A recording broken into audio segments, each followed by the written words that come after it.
Á þessu ferðalagi fylgjumst við að við eigum örlítinn vonaneista fyrir hvort annað.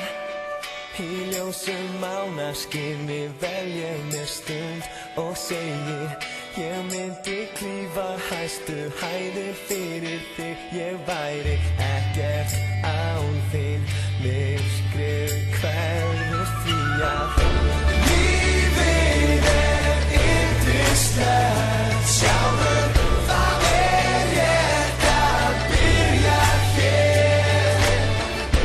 Lífið yndislegt með þér.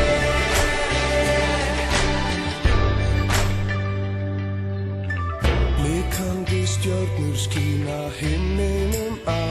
Hún svarar, ég trúi varla því sem augun mín sjá og segir, ég gef þér hjarta mitt þá skilyrðislaust. Ég veit að þú myndir klífa hæstu hæðir fyrir mig. Ég væri ekkert án þín, myrkrið